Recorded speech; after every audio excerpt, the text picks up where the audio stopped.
దానికి నేను ప్లాట్ఫామ్ అయ్యాను అంతే.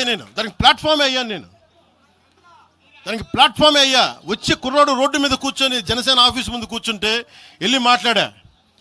ఏం బాబు ఏం కావాలన్నా అంటే నీకు కూర్చోబెట్టి, అన్న మాకు యురేనియం మైనింగ్ జరుగుతుందన్న మా శ్రీశైలంలో చెంచుపెంటల్లో, నువ్వు మాట్లాడన్నా అంటే నేను మొత్తం తీసుకొస్తే ఒక్క మాట మాట్లాడితే ఆ రోజున వి హనుమంతరావు గారు, ఇప్పుడు కాంగ్రెస్ నాయకులు వి హనుమంతరావు గారు, మేము కూర్చొని మాట్లాడితే అఖిలపక్షం ఆ రోజు పిలిచాం. ఏ బలం ఉందని జనసేనకి ఆ రోజున ఓట్లు వస్తాయన్నా మేము చేసింది తెలంగాణ మీద ప్రేమ, తెలంగాణ మీద ఇష్టం, తెలంగాణ మీద మమకారం.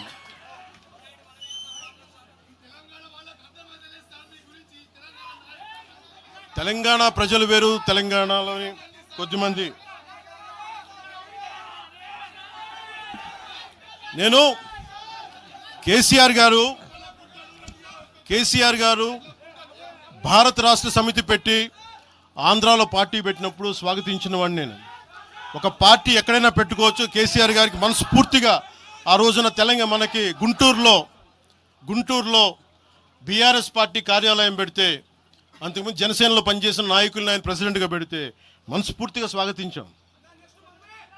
అలాగా అందరూ కూడా పంజాబ్ వెళ్ళొచ్చు, మహారాష్ట్ర పోవచ్చు, జనసేన మటుకు తెలంగాణలో అడుగు పెట్టకూడదంటే మేము ఏం కోరుకున్నాం? జనసేనలో మేము తెలంగాణలో ఏం కోరుకుంటాం?